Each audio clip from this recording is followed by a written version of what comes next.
ابھی نامہ اعمال سیدھے ہاتھ میں ملا ہے، اور جس کو نامہ اعمال الٹے ہاتھ میں دیا جائے گا تو یہ اس کی ناکامی کی علامت ہے۔ بلکہ ایک آیت میں اللہ رب العالمین نے فرمایا کہ وراء ظہری، کہ اس کی پیٹھ کے پیچھے اس کو نامہ اعمال دیا جائے گا۔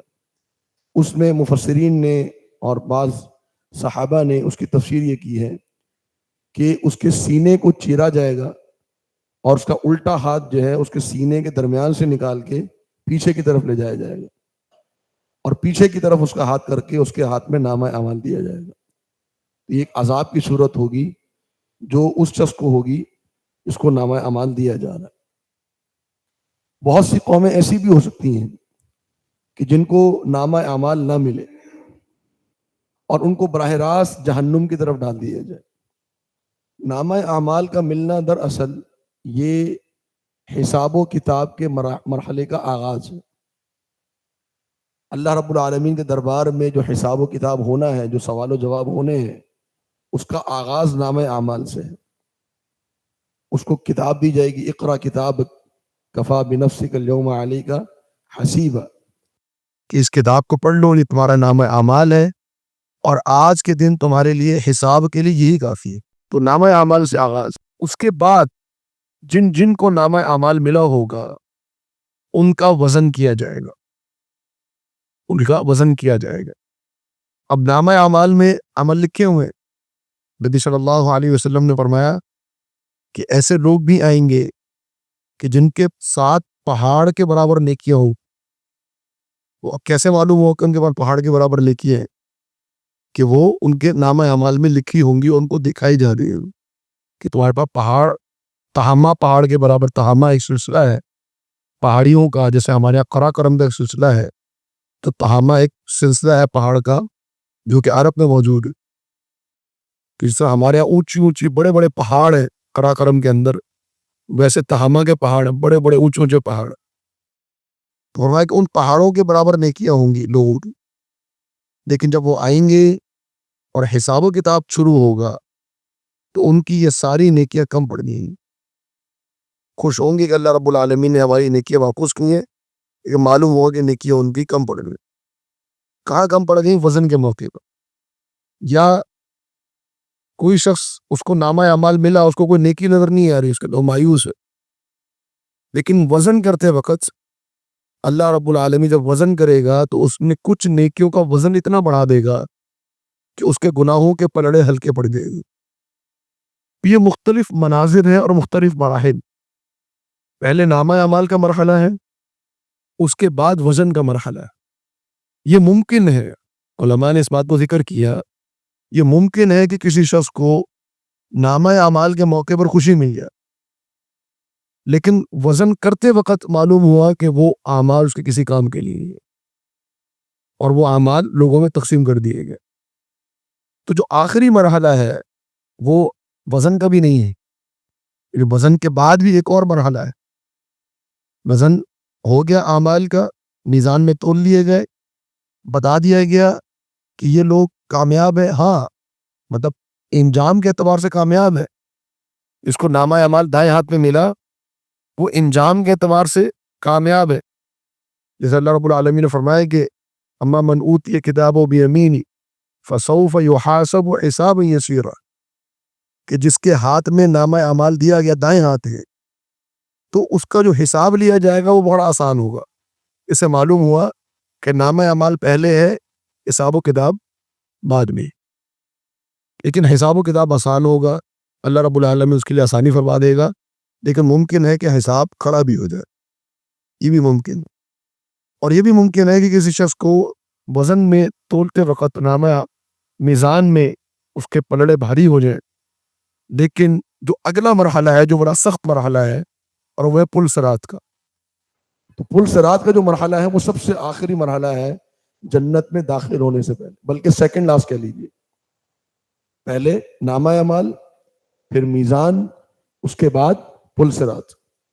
پل صراط کا جو مرحلہ ہے وہ بھی بڑا خطرناک مرحلہ ہے، اور اس میں بہت سے لوگ جو نیکیاں لے کر آئے ہوں گے وہ اس موقع پر پھسل جائیں گے پل صراط کے اوپر۔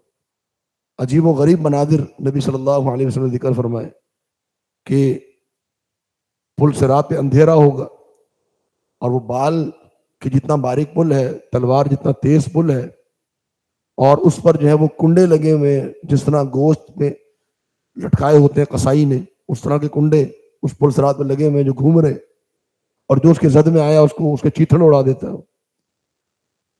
تو کچھ لوگ پھسل کے گر رہے ہوں گے، کچھ اس کنڈوں سے کلالیب اور کانٹے ہوں گے وہاں پر بڑے بڑے، وہ بھی اچک رہے ہوں گے لوگوں کو، ایک ہولناک وہاں منظر ہوگا۔ تو فرمایا کہ لوگوں کے احوال دو طریقے سے ہوں گے، ایک تو ان کے نور کے سے ان کو کتنا نور ملا ہے۔ فرمایا کہ کہیں کو اتنا نور ملے گا جیسے پہاڑ جتنا نور، کسی کو کھجور کے درخت جتنا نور، کسی کے آگے نور ہوگا صرف، اور کسی کا نور اتنا کم ہوگا کہ اس کے پاؤں کے انگوٹھے میں نور ہوگا، پاؤں کے انگوٹھے میں کبھی نور، اور وہ بھی جل بجھ رہا ہوگا، کبھی نور ہوگا کبھی نہیں ہوگا، کبھی ہوگا کبھی نہیں ہوگا، اتنا کم نور ہوگا ایمان کے بقدر۔ اور دوسرا پل صراط سے گزرنے میں تیزی، فرمایا کچھ ایسے گزریں گے جیسے بجلی کڑکتی ہے، ایسے گزر جائیں گے پل صراط سے، کچھ ایسے گزریں گے جیسے تیز گھوڑا دوڑتا ہے، کچھ بھاگتے ہوئے گزریں گے، اور فرمایا کچھ لوگوں کی حالت یہ ہوگی کہ وہ پل کو پکڑ کے جو ہے وہ سسک سسک کے گزر رہے ہوں گے لیٹ کے، اور جب عبور کریں گے پل کو تو لوگوں کی حالات مختلف ہوں گے، کچھ تو ایسے ہوں گے جو صحیح سالم پہنچ گئے ہوں گے، کچھ ایسے ہوں گے کہ پل عبور تو کر لیا، ٹانگ نہیں ہے، ہاتھ اڑ گیا، آدھا دھڑ اڑ گیا، یہ بھی صورتحال نبی صلی اللہ علیہ وسلم بیان فرمائی، لیکن بالآخر پل صراط کو عبور کر لیا۔ اور کچھ ایسے ہوں گے جو ان کنڈوں میں اور ان میں کانٹوں میں پھنس کے جہنم میں گر جائیں گے۔ اس کے بعد شفاعت کا مرحلہ اور سفارش کا مرحلہ شروع ہوگا۔ تو یہ کچھ مراحل ہیں، تو اسی لیے جو یہ بات کہی جاتی ہے، علماء اس بات کو ذکر کرتے ہیں کہ جو قیامت کا دن ہے بہت بڑا دن ہے، اس سے بہت سے مراحل ہیں، ہماری نیکیاں نہ جانے کس موقع پہ جا کے ختم ہو جائیں اور ہمارے گناہ اس پر غالب آ جائیں، تو اس دن کی تیاری کرنی چاہیے۔ تو مختلف مراحل کو اللہ رب العالمین نے بیان فرمایا، ان میں سے ایک مرحلہ یہ ہے کہ والوزن یومئذ الحق، کہ قیامت کے دن وزن کیا جائے گا۔ اب یہاں کچھ جو عقل کے اندھے ہوتے ہیں، عقل کے مارے ہوتے ہیں، وہ انکار کر دیتے ہیں کہ جی وزن کیسے ہو سکتا ہے، نماز کا کیسے وزن ہوگا، یا جو ہے وہ روزے کا وزن کیسے ہو سکتا ہے، یہ تلاوت کا وزن کیسے ہو سکتا ہے۔ تو اس کے لیے بھی علماء نے یہ بات ذکر کی ہے، تین چیزیں احادیث کے اندر آتی ہیں، تین مختلف طریقے ہیں وزن کے۔ ایک وزن کا طریقہ ہے کہ جو نامہ اعمال دیے جائیں گے وہی نامہ اعمال تولا جائے گا، جیسا کہ حدیث میں آتا ہے کہ ایک شخص آئے گا، اس کے پاس 99 رجسٹر ہوں گے، نامہ اعمال کتنا ہوگا، 99 رجسٹر، بڑے بڑے حد نگاہ پھیلے ہوئے اور سب گناہوں سے بھرے ہوئے۔ وہ 99 رجسٹر ایک پلڑے میں گناہوں کے میں رکھے جائیں گے، اور ایک پرچی جو اللہ رب العالمین نکالے گا اس پر لا الہ الا اللہ لکھا ہوگا، وہ نیکی کے پلڑے میں رکھی جائے گی، اور وہ لا الہ الا اللہ کی نیکی جو ہے ان 99 رجسٹروں کو ہوا میں اڑا دے گی، وہ بھاری ہو جائے گی نیکیوں کا پلڑا، اور گناہوں کا پلڑا ہلکا ہو جائے گا۔ یہ بھی ہوگا کہ ایک نیکی سب گناہوں پہ بھاری پڑے گی۔ یہ نیتوں کے اعتبار سے، انجام کے اعتبار سے ممکن ہے وہ شخص ساری زندگی گناہ کرتا رہا ہو، خاتمے کا وقت اللہ نے کلمے کی جو ہے وہ توفیق دے دی ہو، مختلف ہو سکتے ہیں معاملات، لیکن ہم نے جو سمجھنا ہے وہ یہ کہ نامہ اعمال تولے جا رہے ہیں۔ بعض روایت میں یہ آتا ہے کہ جی اعمال تولے جائیں گے، اعمال تولے جائیں گے، نماز تولی جائے گی، تلاوت تولی جائے گی، اور میزان جو ذکر کیا نبی صلی اللہ علیہ وسلم نے وہ یہ کہ وہ ایک پلڑا دو پلڑے ہوں گے اس کے، اور ایک پلڑا اتنا بڑا ہے کہ اس میں 7 آسمان اور 7 زمینیں آ جائیں، اور اس میزان کی ایک زبان بھی ہوگی، لسان۔ آپ نے پرانا ترازو دیکھا ہوگا، اس کے درمیان میں ایک بالکل ایک جو ہے وہ پرزہ ہوتا ہے جو بتاتا ہے کہ اس کا جھکاؤ کس طرف ہے، اور میزان کے اوپر جبریل علیہ السلام موجود ہوں گے جو نامہ جو اعمال تول رہے ہوں گے، ذمہ داری ان کی ہے اعمال تولنے کی، جبریل علیہ السلام کی۔ تو اعمال تولے جائیں گے، اور تیسری چیز یہ ہے کہ عمل کرنے والے کو تولا جائے گا، جیسا کہ حدیث میں آتا ہے کہ نبی صلی اللہ علیہ وسلم نے فرمایا کہ عبداللہ بن مسعود رضی اللہ عنہ، ان کی ٹانگیں بڑی پتلی سی تھی، تو صحابہ ایک دن دیکھ کر ہنس پڑے، ٹانگیں ان کی دیکھ کر، کتنی باریک سی ٹانگیں ہیں۔ تو نبی صلی اللہ علیہ وسلم فرمایا کہ یہ جو ٹانگیں ہیں، ایک قیامت کے دن یہ جو پنڈلی ہے، قیامت کے دن یہ پنڈلی جو پلڑا ہے اس میں احد پہاڑ سے زیادہ بھاری ہوگی۔ عبداللہ بن مسعود کی جو پنڈلی ہے یہ اس پلڑے میں احد پہاڑ سے زیادہ بھاری ہوگی۔ اس کا مطلب یہ ہے کہ ایک شخص کو بھی تولا جائے گا۔ ایک حدیث میں آتا ہے، آپ صلی اللہ علیہ وسلم نے فرمایا کہ ایک بھاری بھرکم آدمی کو لایا جائے گا اور اس کو پلڑے میں رکھا جائے گا اور اس کا وزن مکھی کے پر کے برابر بھی نہیں ہوگا۔ تو یہ بھی عمل کرنے والے کو تولا جا رہا ہے۔ تو بہرحال اللہ رب العالمین جانتا ہے کہ کیا کیفیات ہوں گی اس دن وزن کے اعتبار سے۔ جہنم کی ہم لمبائی نہیں جانتے کہ اس کی کتنی لمبائی ہے، تو پل صراط واللہ عالم، اللہ بہتر جانتا ہے اس چیز کو، ہمیں اس کے بارے میں علم نہیں ہے۔ لیکن بہرحال جہنم اللہ رب العالمین کی بہت عظیم مخلوق ہے، بہت عظیم مخلوق ہے، بہت ہیبت ناک اور ہولناک مخلوق ہے۔ اتنی ہیبت ناک ہے کہ جن کے بارے میں پتہ ہے کہ جنہوں نے جہنم میں نہیں جانا وہ بھی جب جہنم کو دیکھے تو وہ خوف سے زرد پڑ جاتے ہیں۔ تو یہ حالات ہوتے ہیں۔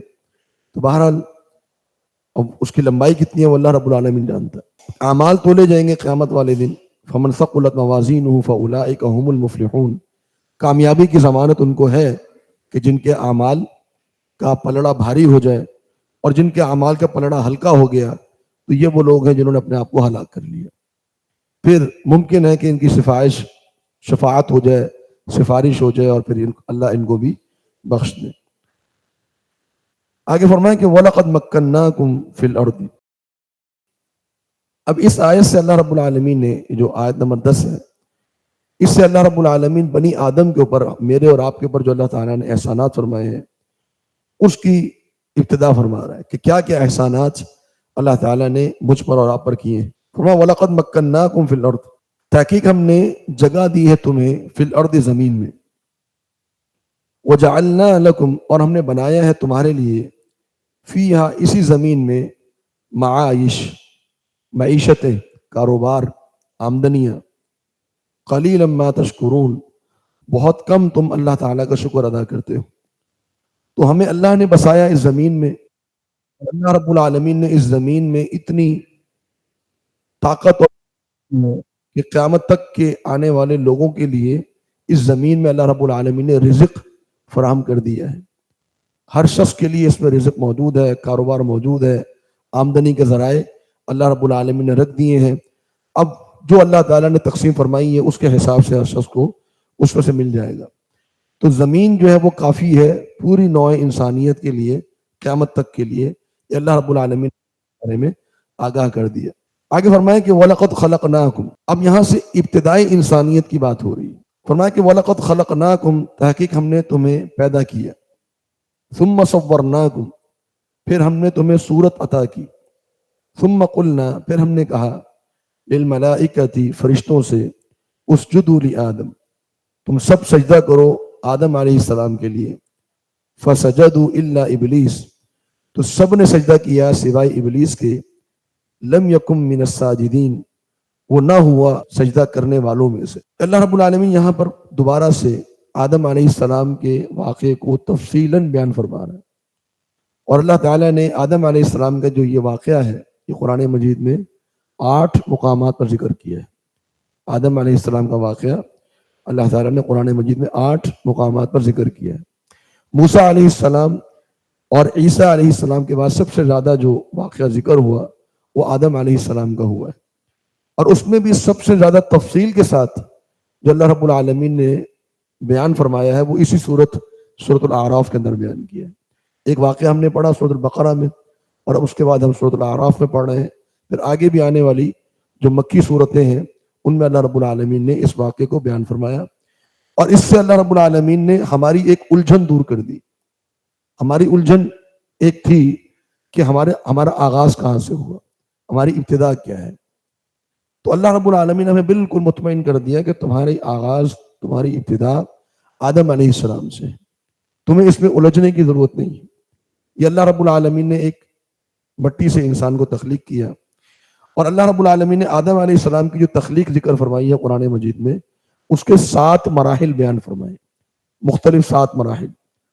تراب بھی ذکر کی، پھر طین ذکر کیا، پھر اسی طریقے سے اللہ رب العالمین نے من تین اللازب چکنی مٹی اس کے بارے میں ذکر کیا، پھر سلسال کا ذکر کیا، پھر سلسال من حمأ مسنون، سلسال کہتے ہیں جو کھرکتی ہوئی مٹی ہو، جب چکنی مٹی کو تھوڑا سا خشک کیا جائے تو وہ کھرکتی ہوئی مٹی ہو جاتی۔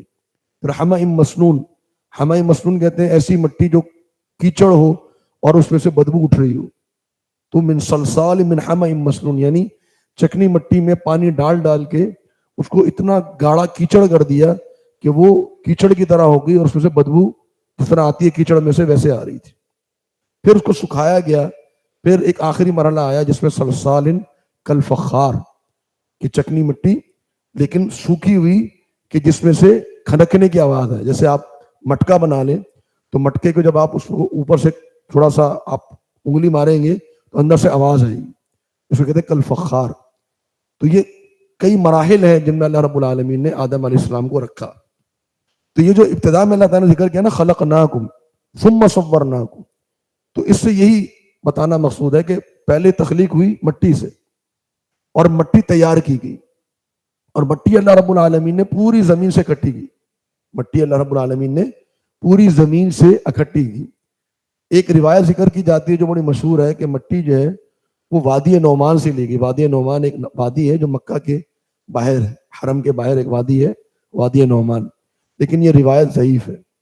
جو صحیح بات ہے وہ یہ کہ اللہ رب العالمین نے قبضۃ، اللہ رب العالمین نے ایک قبضہ لیا، ایک مٹھی بھری پوری زمین سے، جس میں پوری زمین کی مٹی کے اجزاء شامل ہو گئے، اور پھر نبی صلی اللہ علیہ وسلم فرمایا کہ اسی سے جو لوگ ہیں مختلف رنگوں کے، کوئی سفید رنگ کا ہے، کوئی بھورے رنگ کا ہے، کوئی سیاہ رنگ کا ہے، تو مختلف جو رنگ ہیں اسی مٹی کی وجہ سے ہیں جو اللہ رب العالمین نے آدم علیہ السلام کی تخلیق میں استعمال فرمائی۔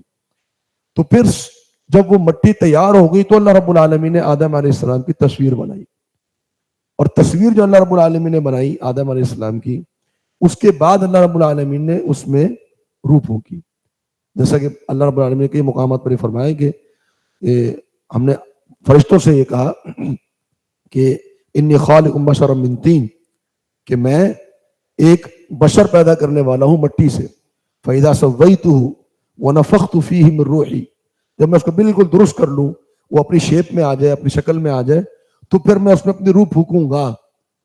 تو جب روح پھونکوں گا تو تم نے اس کے لیے سجدہ کرنا ہے، جیسے قرآن مجید میں آتا ہے کہ الخالق البارئ المصور، ٹھیک ہے نا، الخالق البارئ المصور، ٹھیک ہے۔ تو اگر الخالق کہا جائے تو اس میں الباری کا معنی بھی آ جاتا ہے اور المصور کا معنی بھی آ جاتا ہے، کہ ظاہری بات ہے جو تخلیق کرتا ہے وہ کسی نہ کسی صورت میں تخلیق کرتا ہے، جو مخلوق ہوتی ہے اس کی کوئی نہ کوئی شکل ہوتی ہے، ٹھیک ہے نا۔ لیکن جب کہا الخالق الباری المصور، تو الخالق کا معنی ہے کہ جو عدم سے وجود میں لے کر آئے، اور الباری کا معنی ہے کہ جو تخلیق کو تسلسل عطا کرے، اور المصور کا معنی ہے جو مختلف صورتیں بنائے، جو کسی چیز کی صورت نہیں تھی، اس کی اس صورت کی کوئی مثال بھی موجود نہیں تھی، ایک بالکل عدم مثال سے اللہ تعالیٰ نے صورت بنائی، ٹھیک ہے جی، ایک بالکل نئی چیز جو جس کی کوئی مثال نہیں تھی۔ آج جو انسان جو بھی تخلیق کرتا ہے اس کی کوئی نہ کوئی مثال پہلے موجود ہوتی ہے، اس نے کوئی نہ کوئی شیپ دیکھی ہوتی ہے، چاہے اس کے لاشعور میں موجود ہو، تو وہ اسی شیپ پر کوئی نہ کوئی چیز تخلیق کرتا ہے، ٹھیک ہے نا۔ لیکن اللہ رب العالمین نے جو تخلیق بنائی ہے انسانوں کی، جانوروں کی، جمادات کی، پہاڑوں کی، وہ ایک عدم سے بنائی ہے کہ اس سے پہلے یہ چیز موجود نہیں تھی، اس لیے ہم اس کو الگ الگ معنی کرتے ہیں۔ پھر اللہ رب العالمین نے فرشتوں کو حکم دیا کہ تم سجدہ کرو آدم علیہ السلام کے لیے، سب نے سجدہ کیا سوائے ابلیس کے۔ ابلیس کے حوالے سے یہ بات آپ پہلے پڑھ چکے ہوں گے کہ ابلیس کا شمار فرشتوں میں سے نہیں ہوتا، ابلیس جو ہے وہ جنات میں سے تھا، کان من الجن، یہ اللہ رب العالمین نے اس کی وضاحت فرمائی۔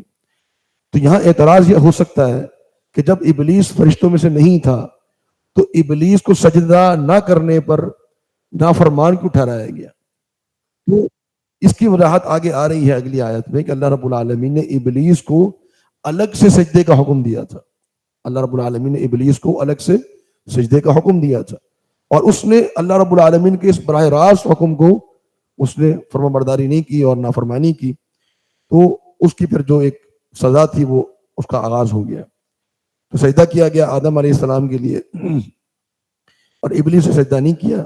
اللہ رب العالمین نے ابلیس سے مخاطب ہو کے فرمایا کہ قال اللہ تعالیٰ نے فرمایا ما منعک، تجھے کس چیز نے روکا تھا اللہ تسجدا کہ تو سجدہ نہ کرے، اذ امرتک جب میں نے تجھے حکم دیا.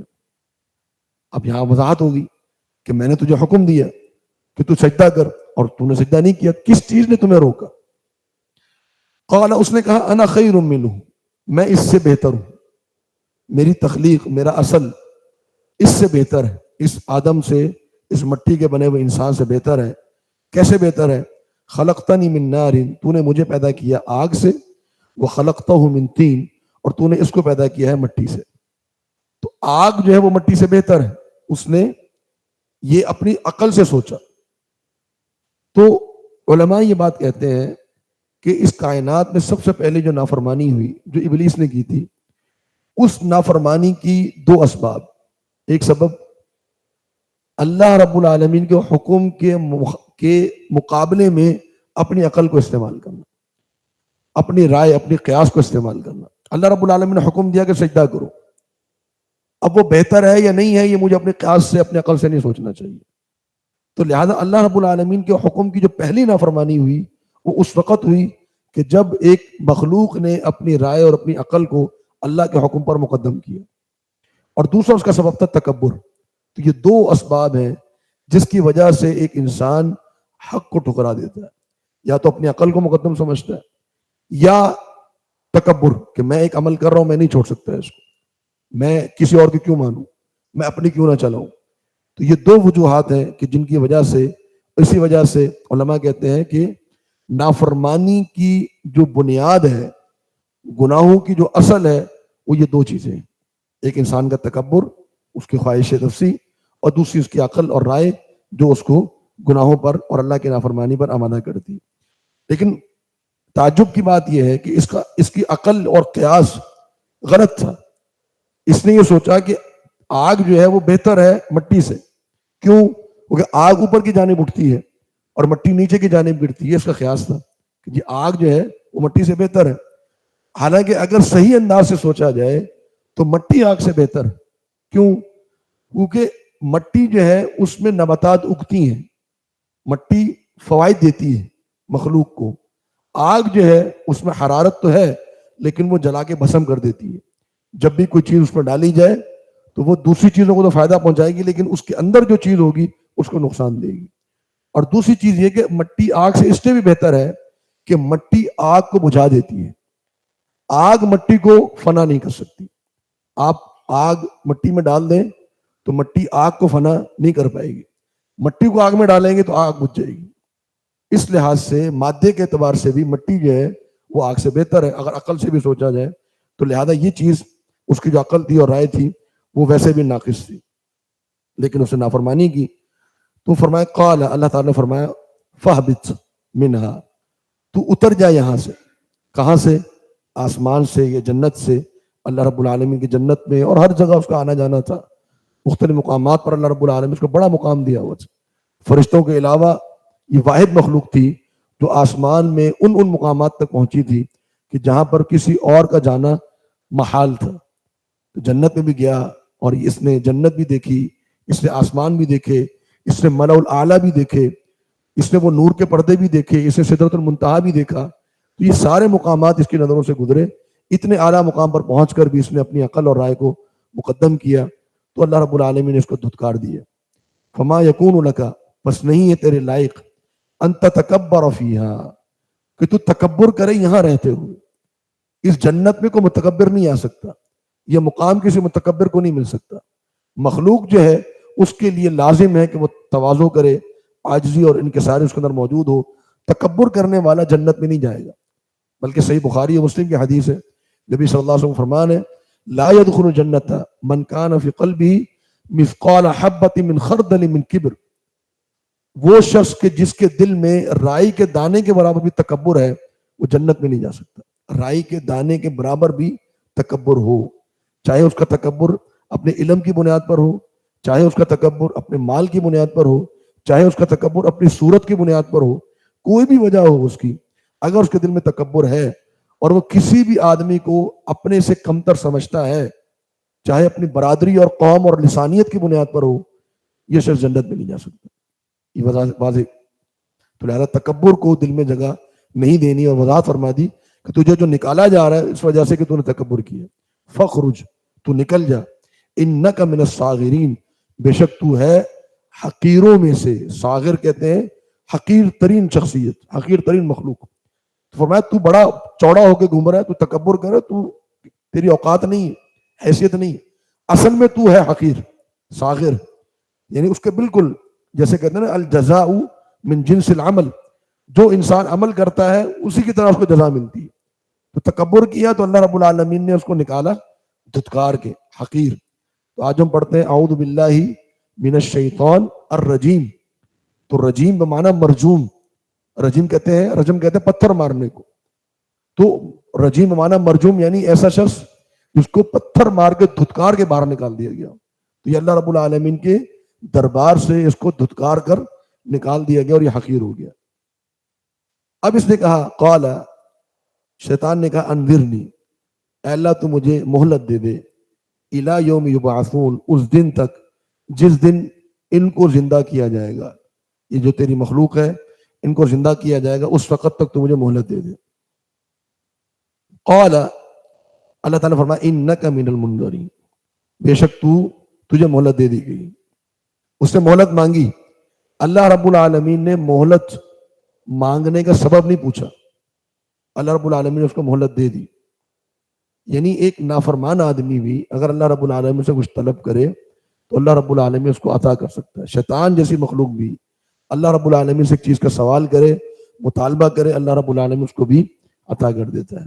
یہ اصول اللہ رب العالمین کا کہاں پر ہے؟ دنیا کے لیے۔ دنیا میں ایک کافر بھی اللہ سے مانگے گا نا، اللہ اس کو دے دے گا، مومن بھی مانگے گا اس کو تو بلا اللہ رب العالمین دے گا۔ لیکن آخرت جو رکھی ہے اللہ رب العالمین نے وہ کس کے لیے ہے؟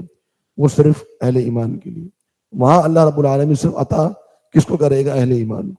تو کہا ٹھیک ہے تجھے مہلت ہے قیامت تک کے لیے۔ قال فبما اغویتنی، اب اس کی بات سنیے۔ قال، شیطان نے کہا فبما اغویتنی، فبما، بس بسبب اس کے کہ جو اغویتنی، تو نے مجھے گمراہ کیا۔ اس قدر نافرمان یہ جو ہے وہ مخلوق ہے، یہ شخصیت ہے کہ اپنی گمراہی کا الزام اللہ رب العالمین پر دھر دیا کہ اللہ تو نے مجھے گمراہ کیا۔ فبما اغویتنی، تو نے جو مجھے گمراہ کیا، لأقعدن لہم، تو میں ضرور بیٹھوں گا، لہم، ان کے لیے، صراطک المستقیم، تیرے سیدھے راستے پر۔ یہ جو تیرا سیدھا راستہ ہے، تیری عبادت کا راستہ ہے، تیرے جنت کا راستہ ہے، اس راستے پر میں ضرور بیٹھوں گا۔ اب یہ شیطان ہے، کیونکہ اس کو یہ احساس ہو گیا کہ اس مخلوق کی وجہ سے اللہ تعالیٰ نے میری آزمائش کی اور اس آزمائش میں میں ناکام ہو گیا۔ میری آزمائش تھی، شیطان کی آزمائش تھی کہ وہ مخلوق کو سجدہ کرے، ایک مخلوق کو سجدہ کرے، اس کی آزمائش تھی۔ اس آزمائش میں وہ ناکام ہو گیا، ناکام ہوا تو ہمیشہ ہمیشہ کے لیے وہ نامراد ہو گیا، ناکام ہو گیا۔ اب اس کو یہ اس نے تہیہ کر لیا کہ میں جس کی وجہ سے ناکام ہوا ہوں اس کو کامیاب نہیں ہونے دوں گا۔ اس نے یہ تہیہ کر لیا کہ جس مخلوق کی وجہ سے میں ناکام ہوا ہوں میں اس کو کامیاب نہیں ہونے دوں گا۔ اب میں کیا کروں گا؟ یا اللہ تو مجھے مہلت دے قیامت کے دن تک۔ تو شیطان یہ بھی کر سکتا تھا، یا شیطان مر جاتا، مثال کے طور پہ شیطان مر جاتا، اس کی آنے والی نسلیں انسانوں کو گمراہ کرتی رہتی۔ نہیں، اللہ رب العالمین نے اس اولین دشمن کو قیامت تک کے لیے مہلت دی ہوئی ہے۔ اولین دشمن جس نے سامنا کیا تھا اس آزمائش کا، وہ مخلوق آج تک زندہ ہے، ابھی بھی زندہ ہے۔ اس کی آنے والی نسلیں آ رہی ہیں، مٹ رہی ہیں، آ رہی ہیں، ختم ہو رہی ہیں، جا رہی ہیں، وہ خود زندہ ہے۔ جو شیطان کی ذریت ہے، ذریت شیطان جو ہے اس کو ابدیت حاصل نہیں ہے، وہ ہمیشہ زندہ نہیں رہے گی۔ شیطان کی نہ جانے کتنی نسلیں آ کے مٹ چکی ہوں گی، مر کب گئی ہوں گی، نہ جانے کون سی نسل اس کی چل رہی ہوگی جنات میں سے، لیکن خود اللہ رب العالمین اس کو مہلت دی ہوئی ہے۔ تو جو کہتے ہیں نا بزرگ شیطان، تو یہ وہ بنا ہوا ہے ابھی، اور اس سے قیامت تک اللہ رب العالمین اس کو مہلت دی ہے۔ اور یہ صرف نقصان انسانوں کا نہیں کر رہا، یہ اپنی ذریت کا بھی نقصان کر رہا ہے۔ ایسا نہیں ہے کہ اس نے اپنی اولاد کو کہا ہوا ہے کہ تم نیک بن جاؤ، میں صرف انسانوں کو گمراہ کروں گا، نہیں، اب جب گمراہ ہوا اپنی ذریت کو بھی گمراہ کر رہا ہے اور انسانوں کو بھی گمراہ کر رہا ہے، خود کو بھی نقصان پہنچا رہا ہے، اپنی اولاد کو بھی نقصان پہنچا رہا ہے اور انسانوں کو بھی نقصان پہنچا رہا ہے۔ تو فرمایا کہ میں سیدھے راستے پر آ کے بیٹھ جاؤں گا۔ پھر میں کیا کروں گا؟ ثم لآتینہم، پھر میں ضرور آؤں گا ان کے پاس، من بین ایدیہم، ان کے آگے سے، ومن خلفہم، ان کے پیچھے سے، وعن ایمانہم، ان کے دائیں جانب سے، وعن شمائلہم، اور ان کے بائیں جانب سے۔ 4 سمت اس نے بیان کی، 4 سمت، آگے سے بھی آؤں گا، پیچھے سے بھی آؤں گا، دائیں طرف سے بھی آؤں گا، بائیں طرف سے بھی آؤں گا۔ کیا معنی ہے اس کا؟ علماء نے اس کا معنی یہ کیا کہ سامنے کی طرف سے آنے کا معنی یہ ہے کہ میں ان کو آخرت سے بے فکر کروں گا، کیونکہ آگے کیا ہے ان کے؟ آخرت، انہیں آخرت کی طرف جانا ہے۔ اور پیچھے سے آنے کا معنی یہ ہے کہ میں ان کو دنیا کی طرف کھینچوں گا، کہ یہ دنیا کی طرف کھینچے، کیونکہ دنیا پیچھے رہ جانی ہے۔ تو آگے آنے کا معنی کہ آخرت سے ان کو بے فکر کر دوں گا، آخرت کی ان کو پرواہ نہ ہو، اور دنیا میں ان کو میں مگن کر دوں گا۔ اور دائیں جانب سے آنے کا معنی یہ ہے کہ ان کو میں نیکیوں سے بے رغبت کروں گا کہ یہ نیکیاں نہ کریں۔ اور بائیں جانب سے آنے کا معنی یہ ہے کہ ان کو میں گناہوں کی طرف مبتلا کروں گا، گناہوں کی دعوت دوں گا۔ تو وہ کبھی آگے کی طرف سے آتا ہے، کبھی پیچھے کی طرف سے۔ اس کے یہ مختلف چالیں ہیں، مختلف وسوسے ہیں اس کے۔ آگے سے فکر آخرت کو ختم کرنا، پیچھے سے آنا دنیا کے محبت میں مبتلا کر دینا، دائیں طرف سے آنا نیکیوں سے بے رغبت کرنا کہ کیا کرو گے، نیکیاں بھاری پڑ جاتی ہیں، نمازیں، روزے، ان نیکیوں سے انسان کو غافل کر دیتے۔ اور بائیں طرف سے آنے کا مطلب ہے کہ جو شہوات اور خواہشات اور گناہ ہیں ان میں انسان کو مبتلا کرنا۔ تو یہاں بڑی خوبصورت بات کہی کہ اس شیطان کو اللہ رب العالمین نے اوپر سے آنے کی اجازت نہیں دی، کیونکہ انسان کا تعلق اللہ تعالیٰ سے اوپر کی جانب ہے، اللہ کی رحمت انسان کے اوپر موجود ہوتی ہے۔ یہ شیطان چاروں سمت سے حملہ آور ہے، لیکن اوپر سے اللہ رب العالمین نے دروازہ کھلا ہوا ہے۔ انسان کو جو ہدایت ملتی ہے، جو تعلق قائم ہوتا ہے اس کا، وہ اللہ رب العالمین سے ہوتا ہے۔ اور اسی لیے نبی صلی اللہ علیہ وسلم صبح شام کی دعاؤں میں یہ دعا پڑھا کرتے تھے، اللہم انی اسألک العفو والعافیۃ فی الدنیا والآخرہ، اللہم انی اسألک العفو والعافیۃ فی دینی ودنیای واہلی ومالی، اللہم استر عوراتی وآمن روعاتی، اللہم احفظنی من بین یدی ومن خلفی وعن یمینی وعن شمالی ومن فوقی واعوذ بعظمتک ان اغتال من تحتی۔ یہ صبح شام نبی صلی اللہ علیہ وسلم اس دعا کو پڑھا کرتے تھے۔ کا معنی کیا ہے؟ اللہ میں تجھ سے تیری معافی کا اور عافیت کا سوال کرتا ہوں، دنیا میں بھی اور آخرت میں بھی۔ اے اللہ میں تجھ سے تیری معافی کا اور عافیت کا سوال کرتا ہوں، اپنے دین کے معاملے میں، اپنے اہل کے معاملے میں، اپنے خاندان کے معاملے میں، اپنے مال کے معاملے میں۔ اور یا اللہ میں تجھ سے یہ سوال کرتا ہوں کہ تو میری حفاظت فرما، میرے آگے سے، میرے پیچھے سے، میرے دائیں جانب سے، میرے بائیں جانب سے، میرے اوپر سے، اور میں تیری پناہ میں آتا ہوں، تیری عظمت کی پناہ میں آتا ہوں اس بات سے کہ مجھے نیچے سے اچک لیا جائے، یعنی میرے نیچے سے زمین نکل جائے، میں سے تیری پناہ میں آتا ہوں۔ تو یہ دعا جو ہے وہ مصائب سے بچنے کی بھی ہے اور شیطان کے شر سے بچنے کی بھی ہے۔ اس نے تہیہ کر لیا کہ میں آگے سے بھی آؤں گا، پیچھے سے بھی آؤں گا، اور میرا مقصد کیا ہے؟ وَلَا تَجِدُ أَكْثَرَهُمْ شَاكِرِينَ، اے اللہ لا تجد، تو نہیں پائے گا، اکثرہم، اس بنی آدم، اولاد آدم کی اکثریت کو، شاکرین، اپنا شکر گزار، یہ تیرا شکر ادا نہیں کریں گے، یہ بھی میری طرح تیرے نافرمان بن جائیں گے۔ یہ اس نے تہیہ کر لیا۔ اچھا، شیطان کو علم غیب نہیں ہے، شیطان کو علم غیب نہیں ہے کہ اکثریت واقعہ نافرمان ہو جائے گی۔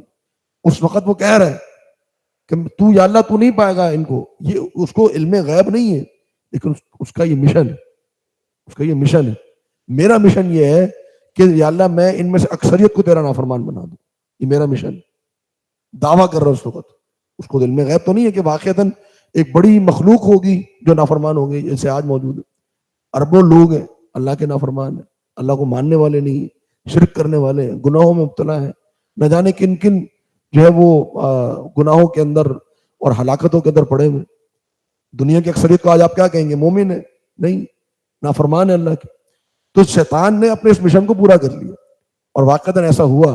اللہ رب العالمین نے قرآن مجید میں کئی مقامات پر ذکر کیا کہ وَلَكِنَّ أَكْثَرَ النَّاسِ لَا يَشْكُرُونَ، اکثر لوگ جو ہیں وہ شکر ادا نہیں کرتے۔ تو یہ ایک تہیہ کیا تھا شیطان نے۔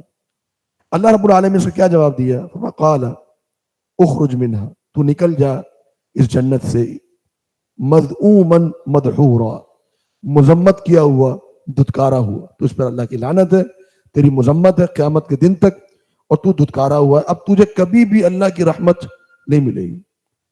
اب یہ اس کا تکبر ہے نا، اور یہ فرق ہے شیطان میں اور آدم علیہ السلام میں. غلطی شیطان سے بھی ہوئی, غلطی آدم علیہ السلام سے بھی ہوئی, جیسے آگے آ رہا ہے. شیطان نے اپنی غلطی پر ندامت کا اظہار نہیں کیا, تکبر کیا, اور اس تکبر میں اتنا بڑھ گیا کہ اپنا الزام اللہ رب العالمین پر رکھ دیا. اور پھر کیا اس نے کیا کہ جس کی وجہ سے آزمائش ہوئی تھی اس کے پیچھے پڑ گیا کہ میں نے اس کو نہیں چھوڑنا. لیکن دوسری طرف آدم علیہ السلام میں غلطی ہوئی, فوراً اللہ رب العالمین سے توبہ کر لی. اللہ رب العالمین فرمایا کہ تو نکل جا یہاں سے, دھتکارا ہوا.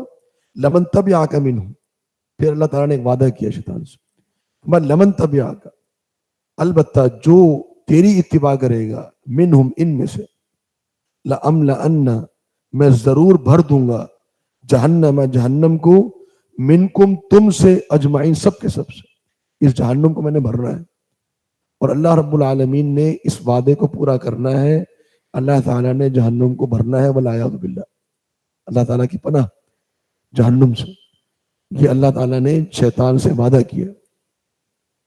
جنت کو بھرنے کا وعدہ نہیں ہے, جہنم کو بھرنے کا اللہ رب العالمین نے وعدہ کیا ہے.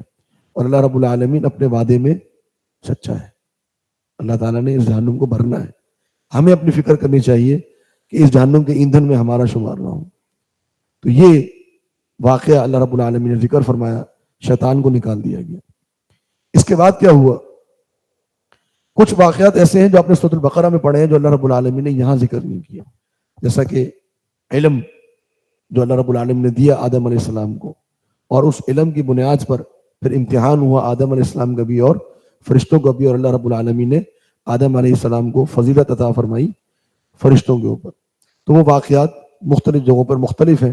یہاں اللہ رب العالمین نے براہ راست ذکر کیا, وَيَا آدَمُ اسْكُنْ, وَيَا آدم, اے آدم, اسکن, آپ ٹھہریے, انت, آپ بھی, وزوجک, اور آپ کی بیوی بھی, الجنت, جنت میں, فکلا, پس آپ دونوں کھائیے, من حیث شئتما, جہاں سے آپ چاہیں, جہاں سے آپ دونوں چاہیں آپ کے لیے اجازت ہے.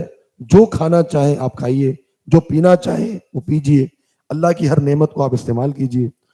وَلَا تَقْرَبَا هَذِهِ الشَّجَرَةَ, اس درخت کے قریب نہیں جانا. فَتَكُونَ مِنَ الظَّالِمِينَ, آپ دونوں ہو جائیں گے ظلم کرنے والوں میں سے, آپ دونوں ظلم کرنے والوں میں سے ہو جائیں گے. اس درخت کے قریب نہیں جانا. اب یہ اللہ رب العالمین نے ایک آزمائش آدم علیہ السلام کی بھی کی. ایک آزمائش ہوئی تھی ابلیس کی, اس میں ناکام ہوا. ایک آزمائش ہوئی آدم علیہ السلام کی. ابھی اللہ رب العالمین نے ان کو حکم دے دیا کہ اس درخت کے آپ نے قریب نہیں جانا. یہ کون سا درخت تھا اللہ عالم, ہمیں نہیں بتایا گیا. پورے قرآن میں کہیں ذکر نہیں ہے, حدیث میں کہیں ذکر نہیں ہے. تو ہمیں اپنی عقلیں دوڑانے کی ضرورت نہیں. اللہ رب العالمین, دیکھیں اللہ رب العالمین قرآن مجید میں جب واقعات کو بیان فرماتا ہے نا, تو ایسی تفصیلات بیان نہیں کرتا کہ جس کی ضرورت نہ ہو.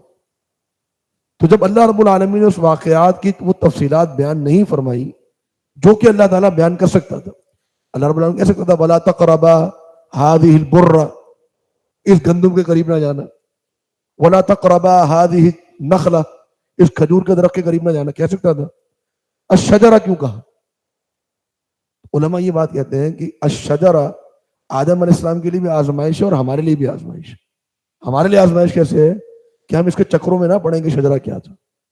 ہم یہ دیکھیں کہ آدم علیہ السلام کو جو منع کیا گیا تو اس کے بعد نتیجہ کیا نکلا. تو جو اصل تفصیلات ہیں ہمیں اس کی طرف جانا چاہیے. تو فرمایا کہ فوسوس لہما, فوسوس, پس وسوسہ کیا, لہما, ان دونوں کو, یعنی آدم علیہ السلام کو بھی اور ان کی بیوی کو بھی. اور ایک روایت اور ایک آیت میں اللہ رب العالمین نے نافرمانی کی نسبت جو کی ہے وہ آدم علیہ السلام کی طرف کی. وَلَقَدْ عَهِدْنَا إِلَىٰ آدَمَ مِنْ قَبْلُ فَنَسِي, کہ ہم نے آدم علیہ السلام کو حکم دیا تھا وہ بھول گئے. اور ایک آیت میں فرمایا وَعَصَىٰ آدَمُ رَبَّهُ فَغَوَىٰ, آدم علیہ السلام نے اپنے رب کی نافرمانی کی اور وہ گمراہ ہو گئے. تو نافرمانی کی نسبت اللہ رب العالمین نے فرمائی ہے آدم علیہ السلام کی طرف. اور حوا علیہ السلام, میری اور آپ کی جو والدہ ہیں, ان کو اللہ رب العالمین نے اس کی نسبت نہیں کی. اکیلے کی طرف نسبت کی ہے صرف آدم علیہ السلام کی طرف. جبکہ جو قدیم کتب ہے آسمانی, تورات ہے, انجیل ہے, جو بائبل ہے, اس کے اندر اگر آپ پڑھیں گے تو آپ کو یہ الفاظ ملیں گے کہ اصل میں گمراہ کیا حوا علیہ السلام نے آدم علیہ السلام، ایو نے آدم کو گمراہ کیا، اور ایو کو اس وجہ سے اللہ رب العالمین نے آزمائش پر ڈالا، اور ان کی جو مختلف جو پریشانیاں عورتوں کو آتی ہیں وہ اس وجہ سے ان پر آئی ہیں کیونکہ انہوں نے آدم کو گمراہ کیا. تو سارا الزام دھر دیا گیا کس کے اوپر؟ عورت کے اوپر. اللہ رب العالمین نے قرآن مجید میں عورتوں سے اس الزام کو دھو دیا، اور اللہ رب العالمین نے الزام کس کے سر پہ ڈالا ہے؟ آدمی کے سر کے اوپر، کہ اس آدمی نے غلطی کی، آدم علیہ السلام نے غلطی کی، بندے سے غلطی ہوئی، عورت سے غلطی نہیں ہوئی. اور کہیں اگر ذکر بھی کیا تو دونوں کا اکٹھے ذکر کیا. میں کہ ان دونوں کو وسوسہ کیا شیطان نے. کیوں وسوسہ کیا؟ میں لیبدیا، تاکہ ظاہر کر دے، لہما ان دونوں کے لیے، ما وریا جو چھپا لیا گیا تھا، عنہما ان دونوں سے، من سوآتہما ان کی شرمگاہوں سے. یعنی اللہ رب العالمین نے شرمگاہوں کو ڈھک دیا تھا، جنت کا لباس مہیا کر دیا تھا. اور قرآن مجید میں اللہ رب العالمین نے یہ ایک بطور نعمت کے ذکر کیا کہ اے آدم، آپ کے لیے ایک نعمت ہے کہ لا تعرا، کہ آپ یہاں پر عریاں نہیں ہوتے، آپ برہنہ نہیں ہوتے جنت کے اندر. تو جنت میں اللہ رب العالمین نے ایسا ایک سسٹم بنایا ہے کہ جن موقعوں پر آج انسان کو برہنہ ہونا پڑتا ہے، جنت میں ان موقعوں پر برہنہ نہیں ہوگا انسان. یہ اللہ رب العالمین نے ایک سلسلہ بنایا ہے جنت کے اندر، اور یہ ایک بطور نعمت کا اللہ تعالیٰ نے ذکر کیا. جیسے غسل کرتے وقت انسان کو لباس اتارنا پڑتا ہے، اسی طریقے سے جو معاملات ہوتے ہیں جو ایک میاں بیوی کے، تو یہ معاملات بھی، اور غسل کے معاملات بھی، اور اس کے علاوہ جو دیگر معاملات ہیں، اللہ رب العالمین نے جنت میں یہ نعمت رکھی ہے کہ انسان کبھی بھی اس میں اپنے لباس کو نہیں اتارے گا. یہ نعمت ہے. اس کا مطلب ہے اللہ رب العالمین بہت باحیا ہے، اور اللہ رب العالمین حیا داری کو پسند فرماتا ہے. حتیٰ کہ اللہ رب العالمین نے جہنمیوں کو بھی لباس دیے ہیں، جہنمیوں کو بھی لباس دیے. وہ جہنمی جو دنیا میں برہنہ رہنا، بے لباس رہنا پسند کرتے ہیں، اللہ نے جہنم میں ان کو لباس بنائے، اگرچہ ان کے لباس کو بھی ان کے لیے عذاب بنا دیا گیا. لیکن اللہ رب العالمین غیرت مند ہے اپنی مخلوق کے تعلق سے، اور ان کو برہنہ اللہ رب العالمین سخت ناپسند ہے. تو فرمایا کہ جو چھپا دیا گیا تھا جنت میں ان کی شرمگاہوں کو، شیطان کا ارادہ یہ تھا کہ ان کی شرمگاہیں کھل جائیں. پہلے دن سے شیطان کیا چاہتا ہے؟ انسان بے لباس ہو جائے. پہلے دن سے اس کا حملہ ہی انسان کی حیا کے اوپر ہے، کیونکہ جب انسان کی حیا ختم ہوتی ہے اس کا ایمان ختم ہوتا ہے. جب ایمان ختم ہوتا ہے انسان اللہ رب العالمین سے بے پرواہ ہو کر دنیا میں مگن ہو جاتا ہے. اسی لیے نبی صلی اللہ علیہ وسلم کو فرمان، آگے بھی یہ حیا کے تعلق سے بات آئے گی، فرمایا کہ اذا لم تستحی فاصنع ما شئت، جب تم میں حیا ختم ہو جائے نا پھر جو چاہے مرضی کر لو، پھر انسان نہیں رکتا کہیں پر بھی. تو یہ اس کا پہلے دن سے ارادہ ہے کہ وہ ظاہر کرے ان کی شرمگاہوں کو. اب اس نے وسوسہ کیا کیا؟